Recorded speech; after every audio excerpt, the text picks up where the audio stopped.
ಮನುಷ್ಯನ ದುಃಖದ ಬೀಜ ಎಲ್ಲೈತಂದ್ರ ಮನುಷ್ಯನ ದುಃಖದ ಬೀಜ ಎಲ್ಲೈತೆ ಅಂದ್ರ ಇಲ್ಲ ನಾವು ಬಾಳ ಹಿಂದಿಂದ ವಿಚಾರ ಮಾಡ್ತೀವಿ, ಇಲ್ಲ ಮುಂದಿಂದ ವಿಚಾರ ಮಾಡ್ತೀವಿ. ಮನುಷ್ಯನಿಗೆ ಭಯ ಮತ್ತು ಶೋಕ ಇವೆರಡು ಶಬ್ದ ಕೇಳಿರಿ ನೀವು. ಭಯ ಶೋಕ, ಎಲ್ಲರಿಗೂ ಭಯ ಆಗೈತಿ, ಎಲ್ಲರಿಗೂ ಶೋಕ ಆಗೈತಿ. ಭಯ ಎಲ್ಲೈತಿ, ಶೋಕ ಎಲ್ಲೈತಿ ಅಂದ್ರ ಭಯ ಎಲ್ಲಾಗತ್ತಂದ್ರ ನಾಳೆಯ ಬಗ್ಗೆ ನಾವು ವಿಚಾರ ಮಾಡ್ತೀವಿ. ನಾಳೆ ನಾಡ್ದ ಮುಂದೆ ಏನಾಗುತ್ತೋ ಏನೋ ಗೊತ್ತಿಲ್ಲ ನಮಗ್. ಭಯ. ಮನುಷ್ಯ ಇವತ್ತಿದ್ದು ನಾಳಿನ ಬಗ್ಗೆ ವಿಚಾರ ಮಾಡ್ತಾನಲ್ಲ, ಭಯ ಆಗ್ತೈತಿ. ಹಿಂದ ನಿನ್ನೋ ಮೊನ್ನೋ ಅಚ್ಚಿ ಮೊನ್ನೋ 10 ವರ್ಷದಿಂದ ಯಾರೋ ಒಂದೇನೋ ಒಂದು ಶಬ್ದ ಅಂದಾರ ನಮಗ್. ಆ ಶಬ್ದ ಹಿಡ್ಕೊಂಡು ಇಂದು ವಿಚಾರ ಮಾಡಾಕತ್ತೀವಲ್ಲ, ಅಂದ 10 ವರ್ಷ ಆಗೈತಿ, ಶಬ್ದ ಹೋಗ್ಯಾವ, ಅಂದವ್ರು ಹೋಗ್ಯಾರ. ಆದ್ರೆ ಇಂದ ತಲ್ಯಾಗ ಕೂತ್ ಕಾಡಾಗ್ತೈತಲ್ಲ, ಇದರಿಂದ ದುಃಖ ಆಗ್ತೈತಿ, ಶೋಕ ಆಗ್ತೈತಿ. ನಿನ್ನೆಯೂ ಇಲ್ಲ, ನಾಳೆಯೂ ಇಲ್ಲ. ಯಾರೋ ಹಿಂದ ಅಂದಾರ ಅವ್ರು, ತವ್ರ ಮನ್ಯಾಗ ಯಾರೋ ಒಂದೊಂದ್ ಶಬ್ದ ಅಂದಿರ್ತಾರ, ಏನೋ ಒಂದು ಶಬ್ದ ಅಂದಿರ್ತಾರ. ನೀವು ತಾಯಿ ಅಂದ್ರ ಈಗ ನಮ್ಮ ಅಣ್ಣನ ಹೆಣತಿ ಹಿಂಗ ಅಂದಿದ್ದಕ್ಕ ನಾ 10 ವರ್ಷ ಆತ್ ನೋಡ ತವ್ರ ಮನೆ ಹೊಸಲ ತೊಳ್ದಿಲ್ಲ. ಈ ಕೀಲಿ ಕುಂತ ಅಂತಿರ್ತಾಳ, ನಾ 10 ವರ್ಷ ಆತ ತವ್ರ ಮನೆ ಹೊಸಲ ತೊಳ್ದಿಲ್ಲ ಅಂತ ಈಕೆ ಅಂತಿರ್ತಾಳ. ಅವ್ರ ಅಂತಿರ್ತಾರ ಬಾಳ ಚಲೋ ಆತ 10 ಹೊಸ ಸೀರೆ ಉಳ್ದು ನಮ್ಮ ಅಂತ ಅವ್ರ ಅಂತಾರ. ಅಂದ್ರ ಹಿಂದಿಂದ ನೆನಸ್ಕೊಂಡು ತಾಪ ಮಾಡ್ಕೊಂತೈತಿ, ಇಲ್ಲ ಮುಂದಿಂದ ಕಲ್ಪಿಸ್ಕೊಂಡು ತಾಪ ಮಾಡ್ತೈತಿ. ಅದಕ್ yesterday is dead, tomorrow is not yet born, what you have with you is today. ನಿನ್ನೆ ಸತ್ತೈತಿ, ಇಲ್ಲ ಬರುದಿಲ್ಲ ಅದು. ನಾಳೆ ಹುಟ್ಟಿಲ್ಲ. ಸತ್ತ ನಿನ್ನೆಗಾಗಿ ಚಿಂತಿಸುವುದಕ್ಕಿಂತ, ಬರದೇ ಇರುವ ನಾಳೆಗಾಗಿ ಭಯ ಪಡುವುದಕ್ಕಿಂತ ದೇವ್ರು ಇವತ್ತೇನು ಕೊಟ್ಟಾನಲ್ಲ, ಇದನ್ನ ಅನುಭವಿಸೋರಿಗೆ ಸಂತರು ಅಂತ ಕರೀತಾರ ಅವ್ರಿಗೆ. ಇದು ಸ್ವಾಧ್ಯಾಯ. ದೇವ್ರು ಏನ್ ಇವತ್ತು ಕೊಟ್ಟಾನಲ್ಲ, ಇದನ್ನ ಚಂದ ಇವತ್ತು ಬದುಕುವುದು. ಅವ್ರಂತಾರ ಹೌದಪ್ಪ ಚಂದ ಬದುಕಬೇಕು. ನಿಜಗುಂಡ್ರು 3 ಸ್ವಾಧ್ಯಾಯಗಳನ್ನ ಹೇಳ್ತಾರ, 3 ಸೂತ್ರ ಹೇಳ್ತಾರ. ಇವತ್ತು ನಾವು ಸಂತೋಷವಾಗಿ ಬದುಕಬೇಕಾದ್ರೆ ಏನು ಮಾಡಬೇಕ್ರಿ? ಇವತ್ತು ನಾವು ಸಂತೋಷವಾಗಿ ಬದುಕಬೇಕಾದ್ರೆ ಮನುಷ್ಯ 3 ಕೆಲಸ ಮಾಡ್ಬೇಕಂತ. ಬೆಳಿಗ್ಗೆ ಎದ್ದ ತಕ್ಷಣ ಏಳುವಾಗ ತಲೆಯಾಗ ಚಲೋ ವಿಚಾರದಿಂದ ಹೇಳ್ಬೇಕಂತ. ಮೊದಲು ಒಂದನೇದ್ದು ಚಲೋ ವಿಚಾರದಿಂದ ಹೇಳೋದು. ಎರಡನೇದ್ದು ಏನ ಈ ಜೀವನ ಕೊಟ್ಟಾನಲ್ಲ ನಮಗ್ ದೇವ್ರು, ನೋಡಪ್ಪ ಎಷ್ಟೋ ಮಂದಿ ಕಣ್ಣ ತೆಗೆದಿಲ್ಲ, ನನಗೊಂದು ದಿವಸ ಆಯುಷ್ಯ ಕೊಟ್ಟಿಯಲ್ಲ, ಇದು ನಿನ್ನ ಕರುಣೆ ಅಂತ ನಾಲ್ಗೆ ಮ್ಯಾಲ ಅವನ ಹೆಸರಿಟ್ಟುಗೋಂತ ಹೇಳ್ಬೇಕಂತ ಮನುಷ್ಯ. ಮೂರನೇದ್ದು ಮಂದಿ ಮಾತು ನಂಬೇಡ, ನಿನ್ನೊಳಗ ಶಕ್ತಿ ಐತಲ್ಲ, ನಿನ್ನ ಶಕ್ತಿಯನ್ನು ನಂಬಿ ಬದುಕುವುದು ಮೂರನೇದ್ದು.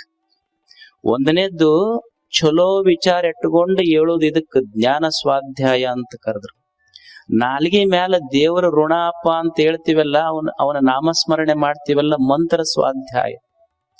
ಮತ್ತ ನಿನ್ನ ಬಗ್ಗೆ ನೀನು ನಿನ್ನ ಶಕ್ತಿಯ ಬಗ್ಗೆ don't under estimate your self. ನಿನ್ನ ಬಗ್ಗೆ ನೀ ಸಣ್ಣ ಕೀಳರಿಮೆ ಮಾಡಕ್ ಹೋಗ್ಬೇಡ, ನಾನು ಶಕ್ತಿವಂತ ಅಂತ ಭಾವಿಸು. ಇದು ಆತ್ಮ ಸ್ವಾಧ್ಯಾಯ. ಇವು 3 ಇರ್ಬೇಕು ಮನುಷ್ಯಾಗ. ಮೊದಲನೇದ್ದು ಏಳುವಾಗ ಬೆಳಿಗ್ಗೆ ಎದ್ದಾಗ ಚಲೋ ವಿಚಾರದಿಂದ ಮನುಷ್ಯ ಏಳಬೇಕು. ಏನು ಮೊದಲು ಏಳುವಾಗ ಚಲೋ ವಿಚಾರ ಇರ್ಬೇಕು ನಮ್ ತಲೆಯಾಗ. ಚಲೋ ವಿಚಾರದಿಂದ ಮನುಷ್ಯ ಏಳ್ಬೇಕು. ನಮಗ್ ಹಾಂಗ ಆಗೋದಿಲ್ಲ. ಎದ್ದು ಕೂಡ್ಲೇನೆ ಯಾರ ಮನೆಗೆ ಏನು ಬೆಂಕಿ ಹಚ್ಚಬೇಕಂತ ಶುರು ಮಾಡ್ತೀವಿ. ಇಲ್ಲ ಎದ್ದು ಕೂಡ್ಲೆ ಅದೊಂದು ಮೊಬೈಲ್. ಕೆಲವು ಮಂದಿಗೆ ಎದ್ದು ಕೂಡ್ಲೇನೆ ಬೆಡ್ ಟೀ ಬೇಕು ಅವ್ರಿಗೆ. ಅದು ಎದ್ದು ಕೂಡ್ಲೆ ಬಾಯಿ ತೊಡ್ಕೊಳ್ಳೋ ಟೀ ಕುಡಿದ್ರೆ ಅದು ಬೆಡ್ ಟೀ ಆಗೋದಿಲ್ಲ, ನಿನಗೆ ಡೆಡ್ ಟೀ ಆಗುತ್ತಷ್ಟ. ಎದ್ದು ಕೂಡ್ಲೆ ಚುಟ್ಟ ಹಚ್ಕೋಬೇಕು, ಚುಟ್ಟ ಹಚ್ಕೊಳ್ಳಿಲ್ಲ ಅಂದ್ರೆ ಎಲ್ಲಿ ಹೋಗೋದಿಲ್ಲ ಮಾತು. ಅಂದ್ರೆ ಇದು ನಮ್ಮದಿದು. ಅವ್ರು ಏನಂತಾರ ಅಂದ್ರೆ ಎದ್ದು ಕೂಡ್ಲೆ ಬೆಳಿಗ್ಗೆ ಎದ್ದಾಗ ಚಲೋ ವಿಚಾರದಿಂದ ಹೇಳೋ ಮನುಷ್ಯನೇ. ಯಾರು ನಮ್ಮ ಮನೆಗೆ ಭಿಕ್ಷುಕರು ಬರ್ತಾರೆ ಇಲ್ಲಿ ಬೆಳಿಗ್ಗೆ ಹುಡುಗರು, ಅವ್ರ ತಟ್ಟಿ ಹೆಂಗಿರ್ತೈತಿ? ಖಾಲಿ ತಟ್ಟಿ ಇರ್ತೈತಿ. ಯಾರು ಭಿಕ್ಷುಕರು ಅಂದ್ರ ಬೆಳಿಗ್ಗೆ ಎದ್ದಾಗ ಯಾರ ತಟ್ಟೆಯೊಳಗ ರೊಟ್ಟಿ ಇಲ್ಲ ಅವ್ರ ಭಿಕ್ಷುಕರಲ್ಲ. ಬೆಳಿಗ್ಗೆ ಎದ್ದಾಗ ಯಾರ ತಲೆಯಾಗ ಚಲೋ ವಿಚಾರ ಬಂದಿಲ್ಲ ಅವ್ರು ನಿಜವಾದ ಭಿಕ್ಷುಕರು.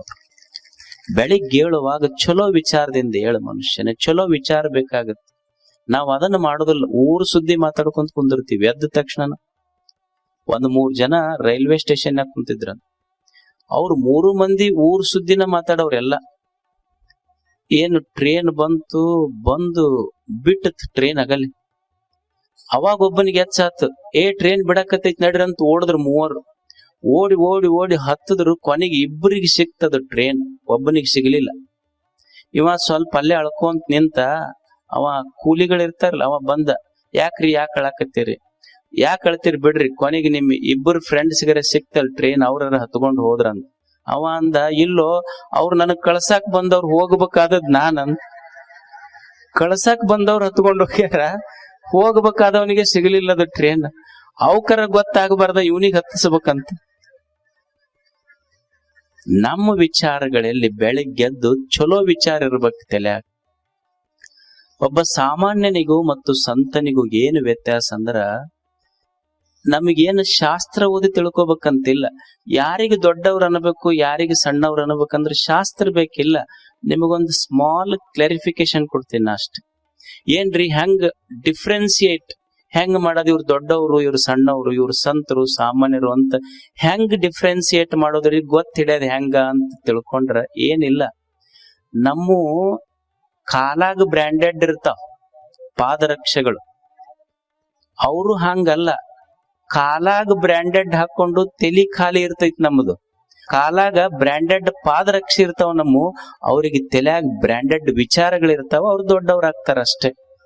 ನಮ್ಮ ಕಾಲಾಗ ಬ್ರ್ಯಾಂಡೆಡ್ ಹಾಕೊಳಕ್ ವಿಚಾರ ಮಾಡಿವಿ, ಅವ್ರ ತಲೆಯಾಗ ಬ್ರ್ಯಾಂಡೆಡ್ ಇರ್ಬೇಕಂತಾರ ಅಷ್ಟೆ. ಅದಕ್ಕೆ ಮನುಷ್ಯ ವಿಚಾರ ಮಾಡುವುದು, ಇದು ಸ್ವಾಧ್ಯಾಯ. ಮೊದಲನೇದ್ ಎದ್ದ ತಕ್ಷಣ ಚಲೋ ವಿಚಾರಗಳಿಂದ ಹೇಳಪ್ಪ. ಎರಡನೇದ್ದೇನಂದ್ರ, ಎದ್ದೆಲ್ಲ ಒಂದ್ ಸ್ವಲ್ಪ ವಿಚಾರ ಮಾಡು. ನಿನಗ್ಯಾರು ಜನ್ಮ ಕೊಟ್ರಲ್ಲ, ನಿನಗ್ಯಾರು ಕಣ್ಣು ತೆಗಿಸಿ ನಿನ್ನ ತಟ್ಟಿಯೊಳಗ ಅನ್ನ ಇಟ್ಟನಲ್ಲ, ಅವನದೊಂದ್ ಸ್ವಲ್ಪ ನಾಮಸ್ಮರಣೆ ಮಾಡು. ಭಗವಂತನೇ ನನ್ನ ತಟ್ಟೆಯೊಳಗಿದ್ದ ಅನ್ನ, ಇದು ನಿನ್ನ ಋಣ ಅಂತ. ನನಗ ಕಣ್ಣು ತೆಗಿಸಿಯಲ್ಲ, ಇದು ನಿನ್ನ ಋಣ ಅಂತ ಒಂದ್ ಸ್ವಲ್ಪ ಕಣ್ಣು ತೆಗಿಸಿಯಲ್ಲ, ಇದು ನಿನ್ನ ಋಣ ಅಂತ ನಾಲ್ಗಿ ಮ್ಯಾಲ ಅವಂದು ಬರ್ಲಿ. ನೀವ್ ಅನ್ಬಹುದು, ಅಲ್ರಿ ಯಾಕೆ ನೆನಸ್ಬೇಕು ದೇವ್ರನರ? ನಾವು ದುಡಿಯವ್ರು, ನಾವು ಬಿಡೋರು, ನಾವ್ ಎಲ್ಲಾ ಮಾಡೋರು, ನಾವ್ ಯಾಕೆ ಅವ್ನ್ ನೆನಸಿ ಯಾಕೆ ಉಣ್ಬೇಕು? ನಮ್ಮ ಹೊಲ, ನಮ್ಮ ಮನಿ, ನಾವು ಹೈನ ಉಣ್ಣಾಕತ್ತೀವಿ. ನಮ್ಮ ಆಕಳ ಹಾಲ ನಾವು ಉಣ್ಣಾಗ ನಾವ್ಯಾಕೆ ದೇವ್ರಿಗೆ ನೆನಸ್ಬೇಕು ಹೇಳ್ರಿ ಅಂತ ನೀವ್ ಅಂದ್ರ, ನೋಡಿ, ನೀವ್ ಆಕಳಿಗೆ ಏನ್ ಹಾಕಿರಿ?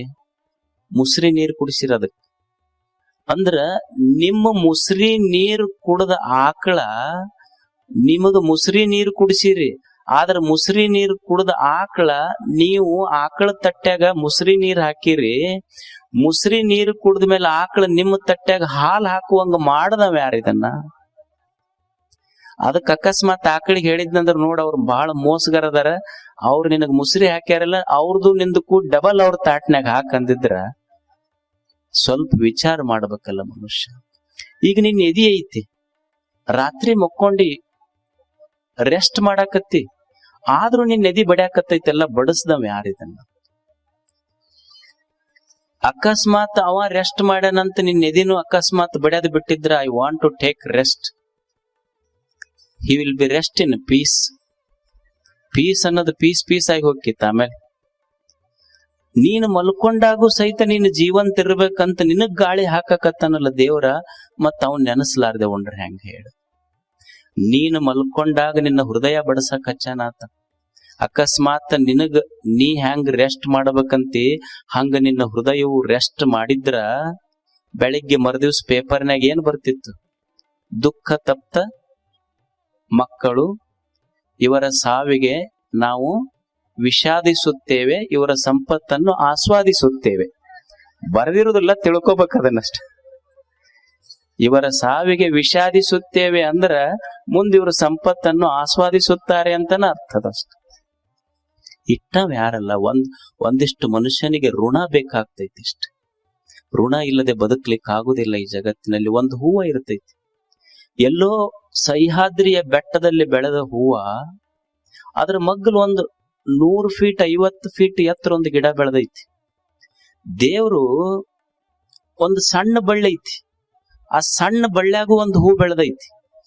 ದೇವ್ರು 100 ಫೀಟ್ ಎತ್ತರದ ಗಿಡಕ್ಕೆ ಎಷ್ಟು ಗಾಳಿ ನೀರು ಬೆಳಕು ಬೇಕೋ, ಇದು ಏನು ಸಣ್ಣದೈತಂತ ಲಕ್ಷ್ಯ ಮಾಡಿಲ್ಲ, ಅದಕ್ಕೂ ನೀರು ಗಾಳಿ ಕೊಟ್ಟು ಬೆಳಕು ಕೊಟ್ಟಾನತ್. ಆ ಹೂವ ಹೇಳ್ತೈತಿ ದೇವರಿಗೆ, ಭಗವಂತನೇ ನಿನ್ನ ಕರುಣೆ ಎಷ್ಟು ದೊಡ್ಡದಂದ್ರೆ 100 ಫೀಟ್ ಎತ್ತರ ಬೆಳೆದ ಗಿಡಕ್ಕೆ ಅಷ್ಟೇ ಅನ್ನ ನೀರು ಕೊಟ್ಟಿಲ್ಲ, ನನ್ನಂತ ಸಣ್ಣ ಬಳ್ಳಿಗೂ ಕರುಣೆ ಇಟ್ಟು ಬೆಳಕ ಗಾಳಿ ನೀರು ಕೊಟ್ಟಿಯಲ್ಲ, ನನ್ನಲ್ಲಿ ಕೊಡಾಕೇನಿಲ್ಲ.